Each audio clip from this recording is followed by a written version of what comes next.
नमस्कार, मैं कीर्ति। दिल्ली से कश्मीर की राजनीति में गए पूर्व केंद्रीय मंत्री गुलाम नबी आजाद वोटिंग से पहले ही सरेंडर मोड में पहुंच गए हैं। चुनाव नहीं लड़ेंगे की घोषणा के बाद अब आजाद ने प्रचार भी नहीं करने का फैसला किया है।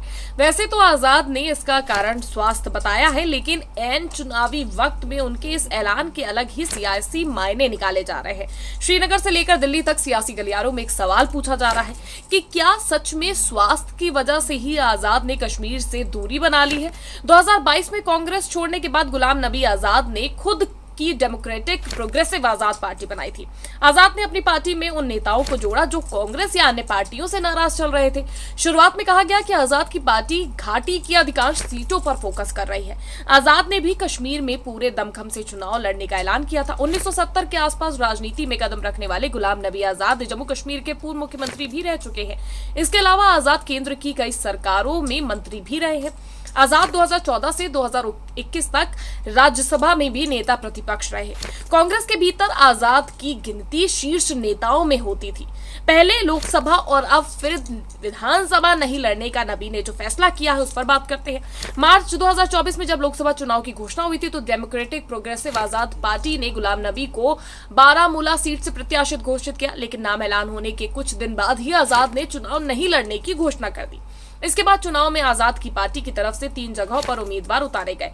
चुनाव आयोग के मुताबिक 3 सीटों पर डीपीएपी के उम्मीदवारों को 80,264 वोट मिले।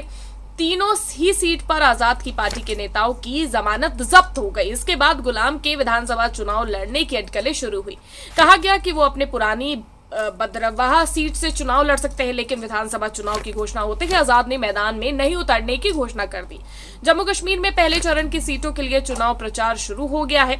इसमें अधिकांश वो सीटें हैं जहां आजाद की पार्टी खुद को मजबूत मान रही थी। आजाद की पार्टी पहले चरण के 24 में से 13 सीटों पर चुनाव लड़ने की भी घोषणा की थी, लेकिन प्रचार शुरू होते ही आजाद ने रैली नहीं करने की घोषणा कर दी। आजाद की तरफ से जारी बयान में कहा गया कि उनकी सेहत अच्छी नहीं है और इसलिए वो प्रचार नहीं कर पाएंगे।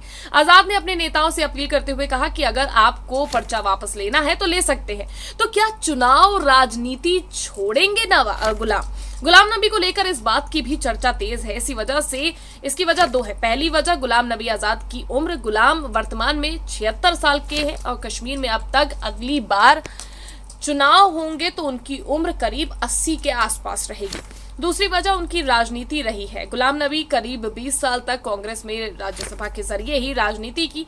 कहा जाता है कि जब राहुल गांधी ने उन्हें कश्मीर में जाकर काम करने के लिए कहा तो उन्होंने बगावत कर दी थी। अब ऐसे में गुलाम नबी का इस तरह से प्रचार न करना, उससे पीछे रहना, खुद का दरकिनार कर लेना, ये इस बात की ओर इशारा भी कर रहा है कि हो सकता है कि वो राजनीति के इस पूरे सफर को, इस पूरे राजनीतिक जीवन से वो संन्यास ले ले। क्या होता है ये देखने वाली बात होगी। आपकी क्या राय कमेंट करके जरूर बताएगा। वीडियो को लाइक और शेयर करना मत भूलिएगा।